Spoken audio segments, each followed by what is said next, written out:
Gama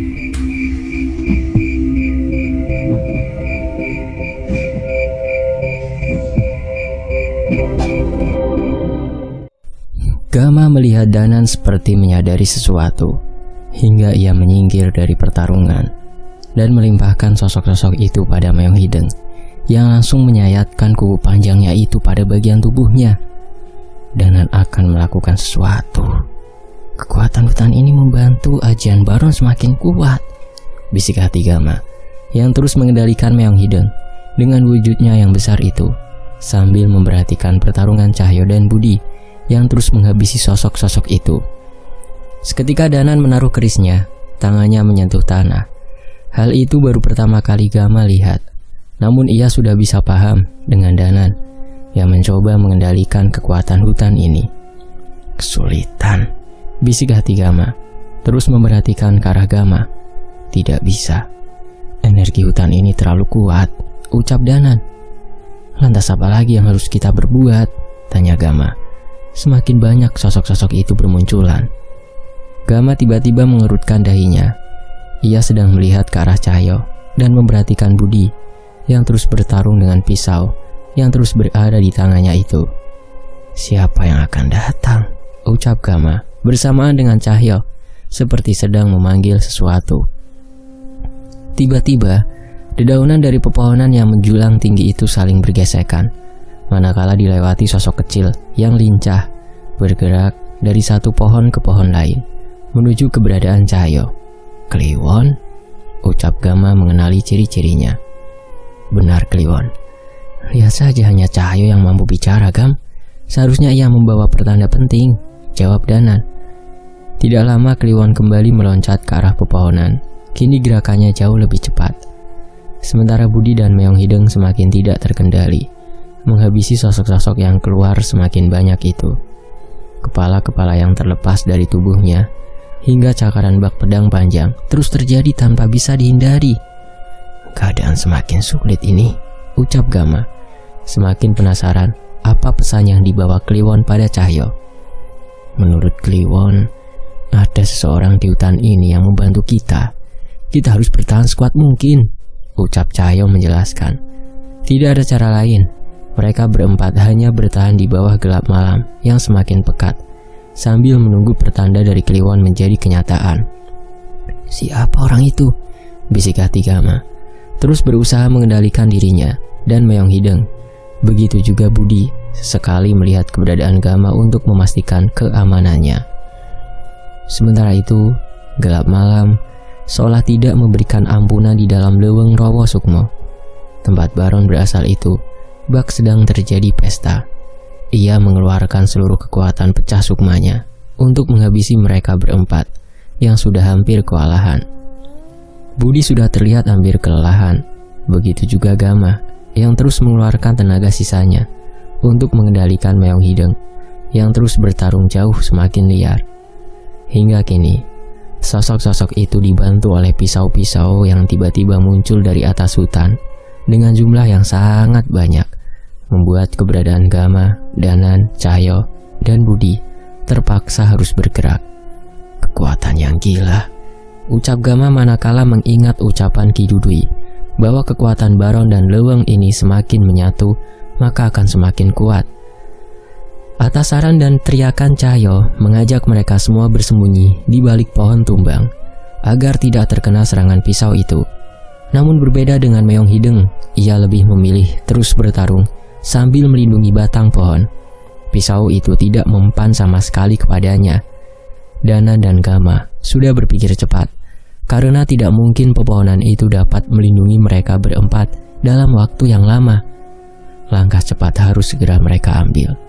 Danan memberikan saran untuk melarikan diri, namun berbalik dengan keputusan Cahyo. Telinganya seperti sedang mendengarkan jeli sesuatu. Tahan sedikit lagi, ucap Cahyo. Gama, Danan, dan Budi hanya menganggukkan kepalanya hingga terdengar sebuah suara raungan.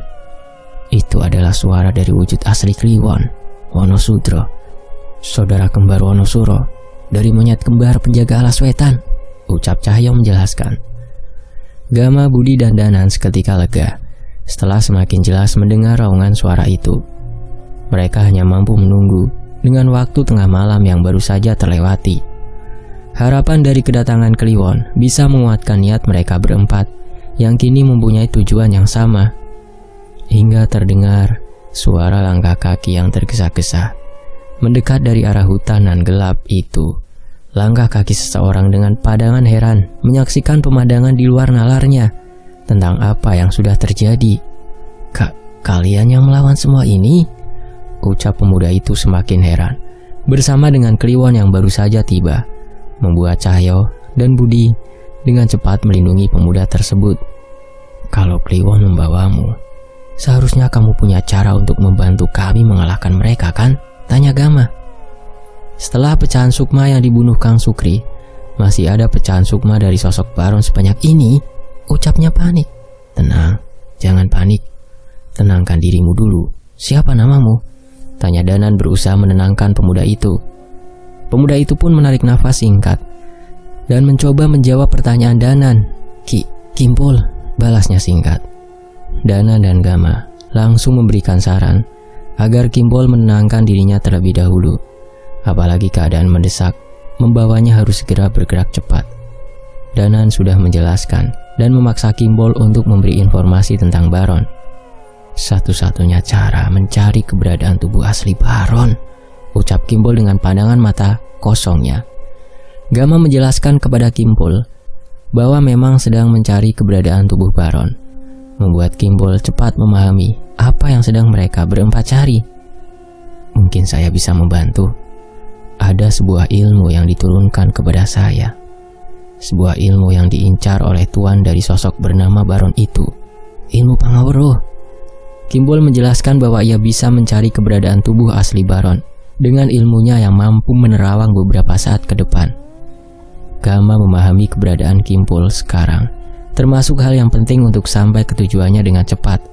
Apalagi waktu dini hari semakin larut, dan hal itu bisa mempercepat langkah mereka berempat.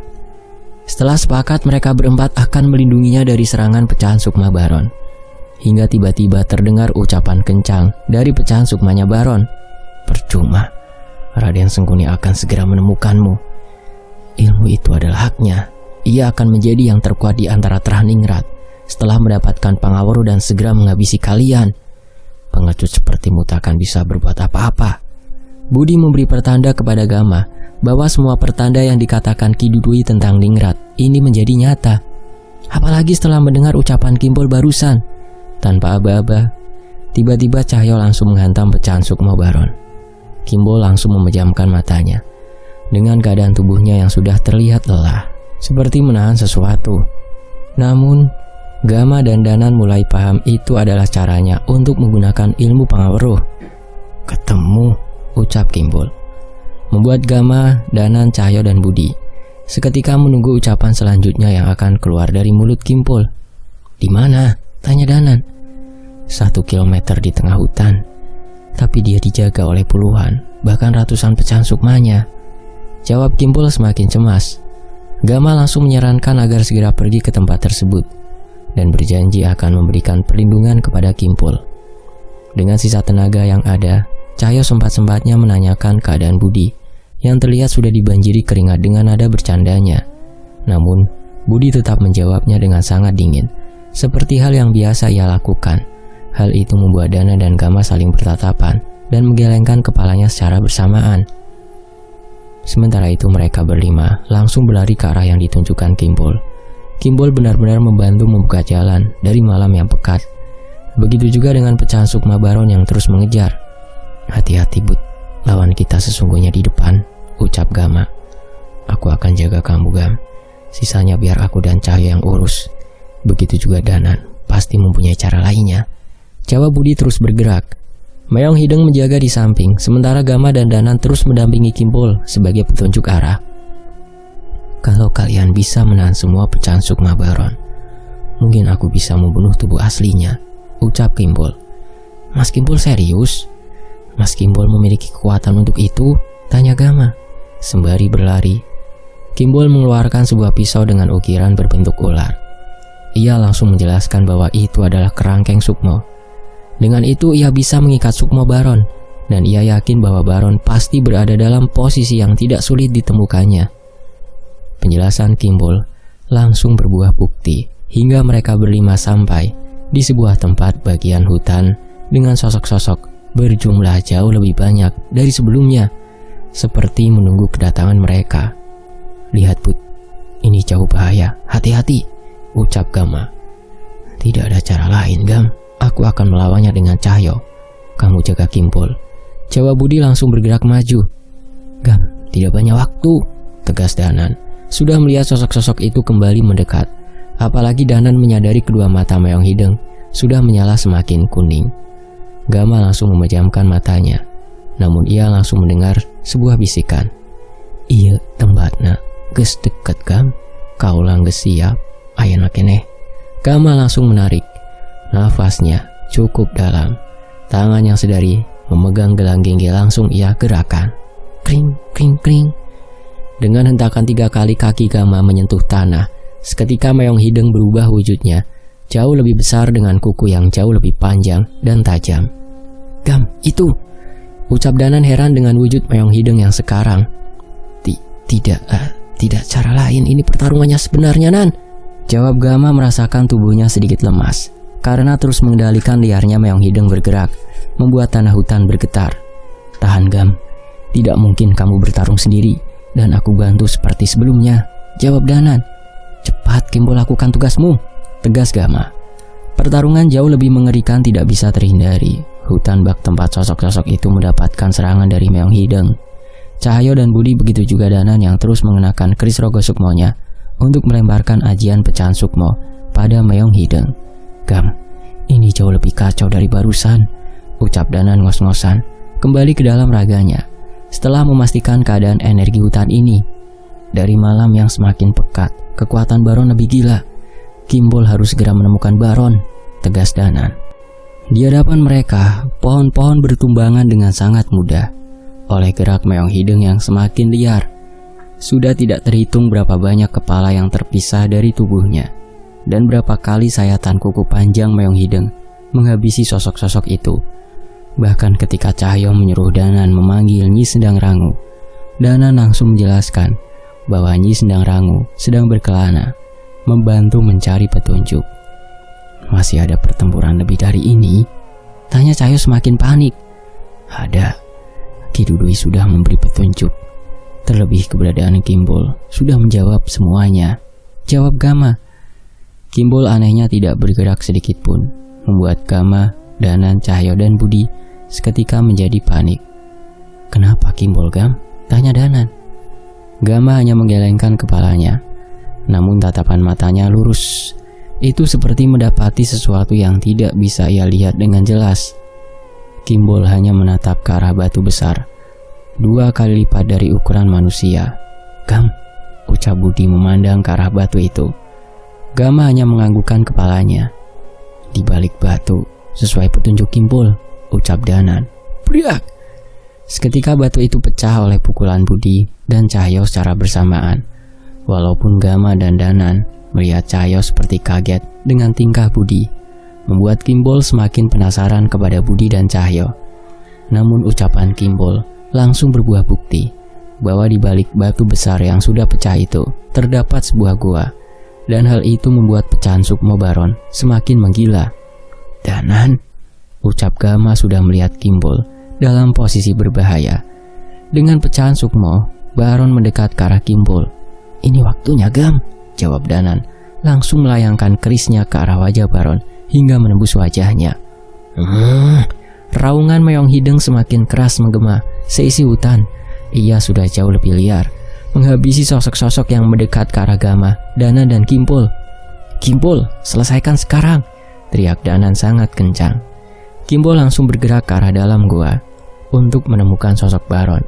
Namun seketika pecahan sukmanya itu kembali mengulang. "Danan, kita harus masuk, cepat!" ucap Gama. "Gawat!" teriak Danan.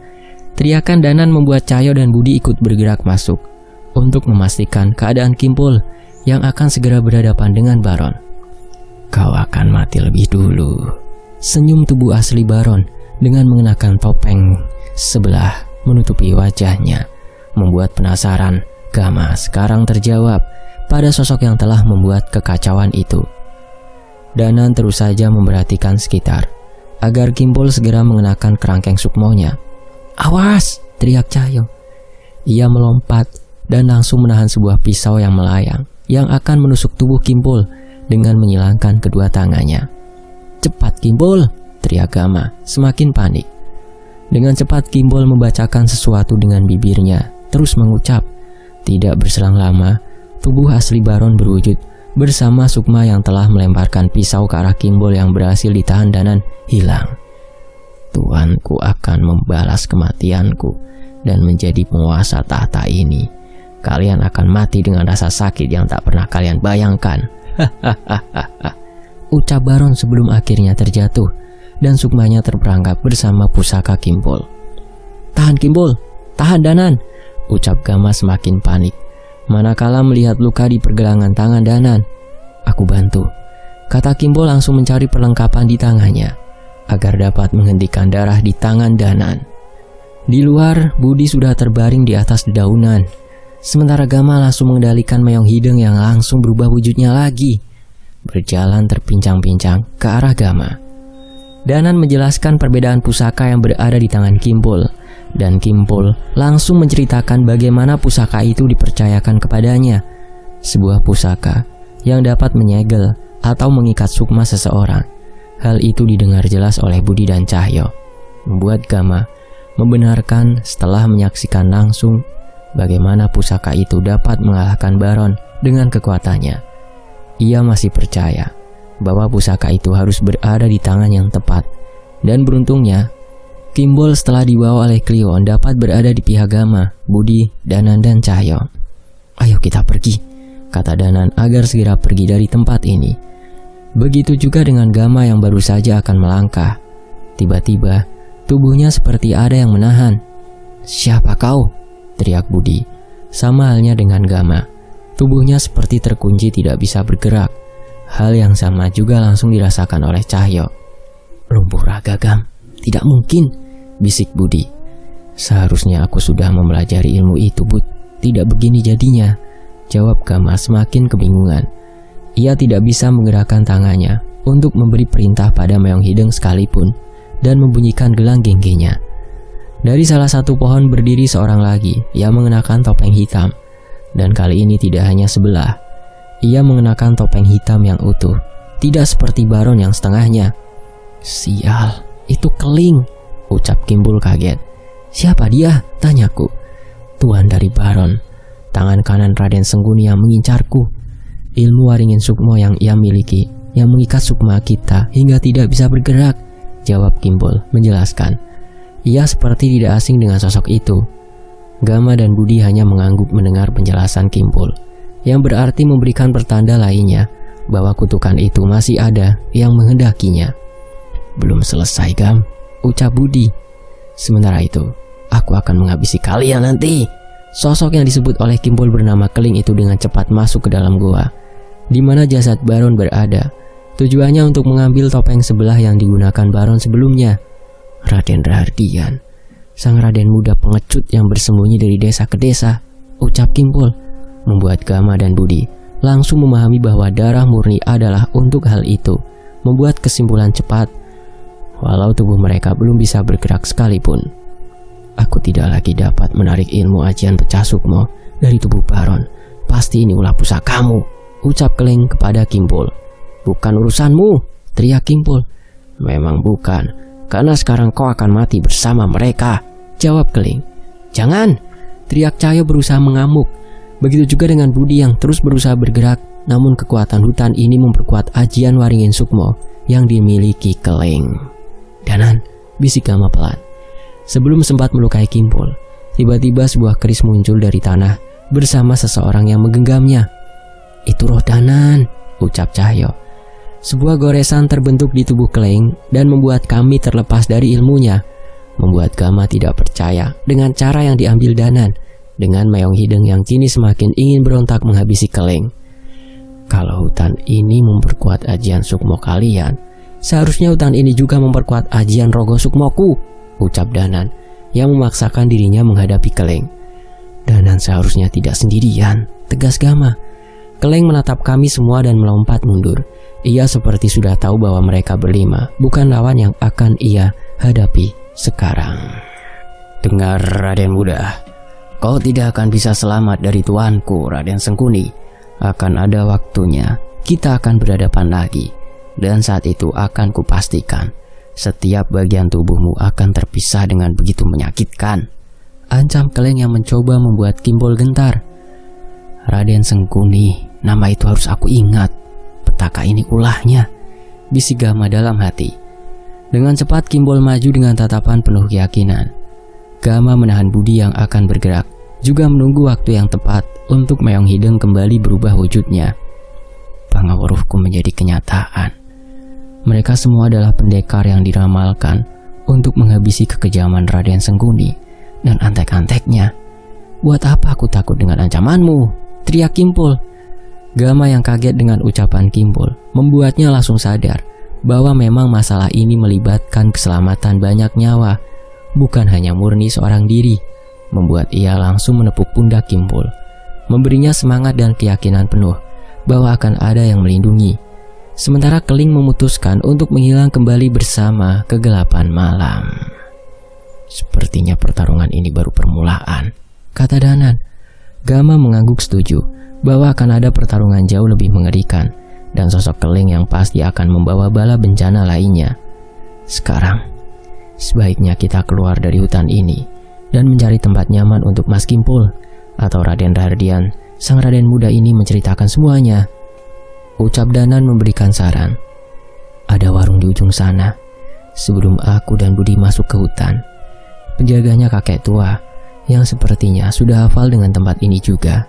Bahkan dia menyangka bahwa aku dan Budi akan mati dan tidak bisa kembali. Jawab Gama yang sudah hampir kehabisan tenaga. Tubuhnya langsung ditahan oleh Budi. Baik. Sementara itu, desiran angin dengan udara yang dingin perlahan menarik awan gelap nan pekat untuk segera berakhir sesuai kodratnya. Pepohonan yang menjulang tinggi dengan dedaunan rindang beserta semak belukarnya telah menjadi saksi bisu, manakala sebuah bebatuan besar, tempat persembunyian lelaki bertopeng yang menutupi wajah sebelahnya hancur lebur beserta nyawanya yang melayang. Kesetiaan Baron kepada Raden Sengkuni setelah menjalankan tugas menebar jengges dan mencari makan sebuah darah perempuan untuk kutukan hanya berakhir sia-sia, walaupun itu adalah cara pengabdian yang menurutnya paling mulia. Ketika harus mendatangkan malapetaka dan bala bencana yang hinggap di beberapa kampung akibat ulahnya untuk sebuah kekuasaan yang diperebutkan dari keluarga Ningrat. Darah-darah yang berceceran serta kepala-kepala yang terpisah dari tubuh jelmaan dari kekuatan pecah Sukma Baron adalah awal pertarungan. Ketika hadir di akhir pertarungan, lelaki bertopeng hitam menutupi seluruh wajahnya dengan ajian Waringin Sukmo yang mempunyai tujuan lebih besar dan jauh lebih berbahaya. Tahan Gam, tidak akan lama lagi kita sampai, bisik Budi terus memapah tubuh Gama.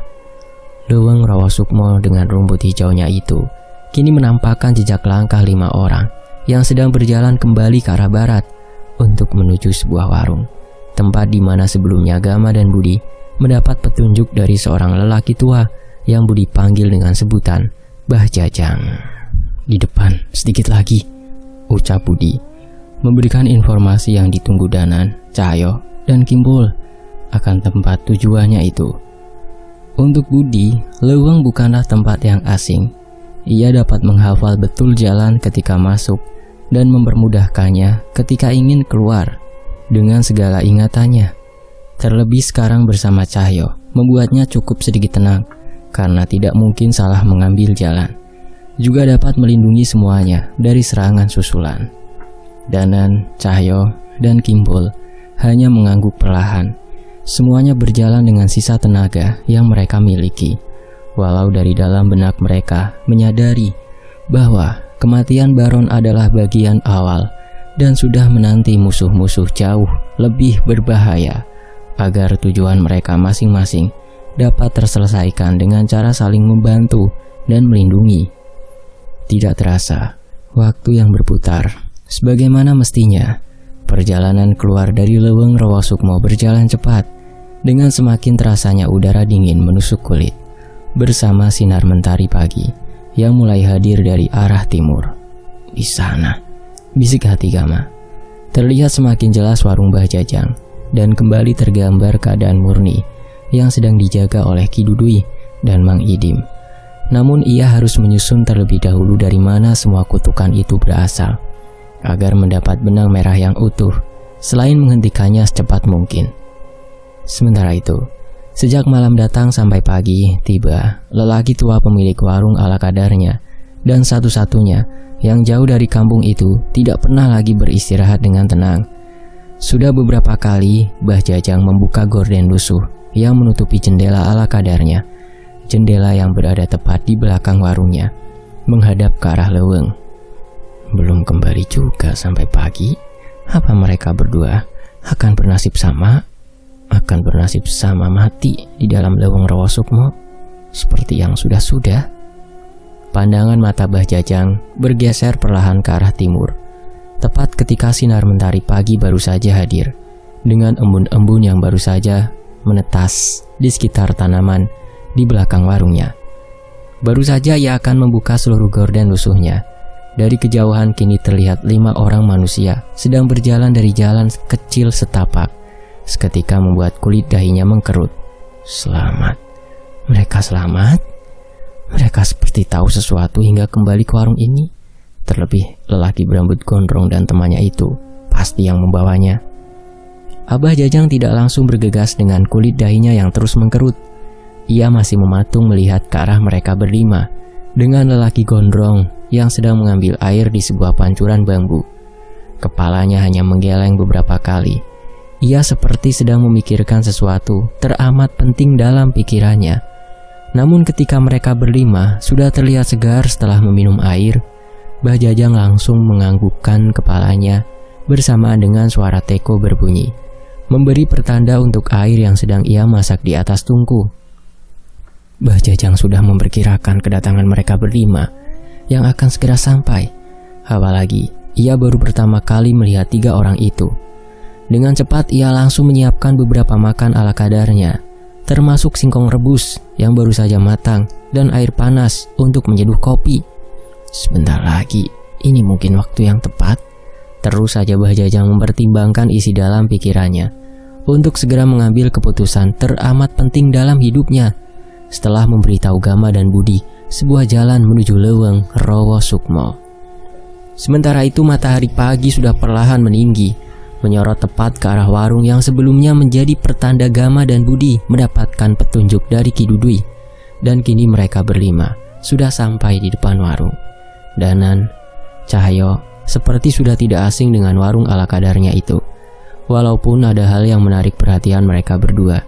Begitu juga dengan Kimpul, berusaha mengatur nafasnya yang sudah ngos-ngosan sedari tadi. Gama sudah menganggukkan kepalanya terlebih dahulu ke arah Budi untuk memberi pertanda agar tidak terlebih dahulu membuat Mbah Jajang curiga.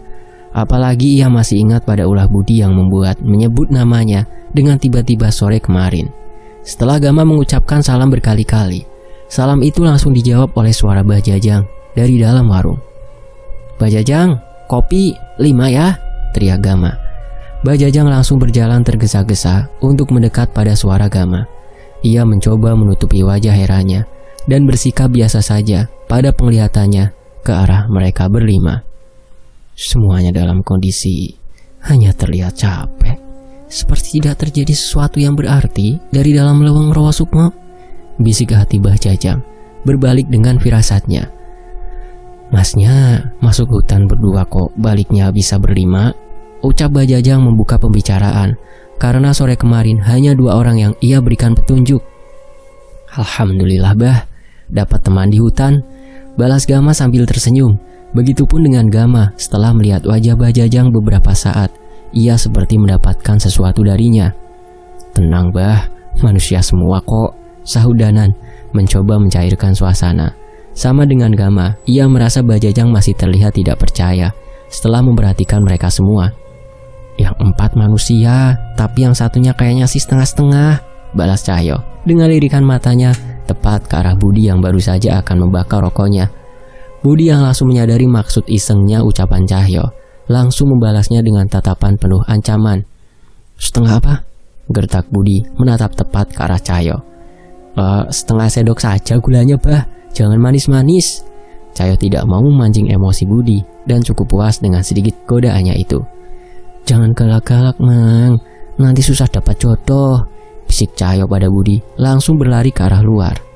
Gama langsung menahan senyumnya sekuat tenaga. Berbeda dengan Danan yang langsung tertawa mendengar ucapan Cahyo pada Budi, apalagi dengan cara pertemanan mereka berdua. Namun Kimbol masih terheran-heran dan tidak jarang hanya menggelengkan kepalanya saja. "Biji salak, Mang Budi," tawar Danan sambil menunjukkan beberapa biji cukup besar hasil mengunyah beberapa salak sejak tadi. Hal itu langsung membuat Gama mengerti dengan tawaran Danan kepada Budi, membuat ia kembali menahan tawanya karena sudah lama sekali tidak ada yang berani berbuat iseng kepada Budi kecuali Cahyo seorang diri. Budi yang memahami maksud Danan menerimanya dengan senyum dan melemparnya keluar warung beberapa kali, membuat Cahyo sampai kewalahan dan tertawa. "Aduh, Mamang Gondrong!" Budi langsung bergegas dari duduknya sambil membawa rokoknya keluar warung di mana Cahyo berada. Apalagi setelah ia melihat ke arah Gama, dijawab oleh anggukan kecil, membuat Budi paham dan memberi waktu kepada Gama, Danan dan Kimbol untuk berbicara. Bersambung, nantikan bagian berikutnya hanya di Fakta Sejarah. Terima kasih semuanya, saya pamit dulu ya. Wassalamualaikum.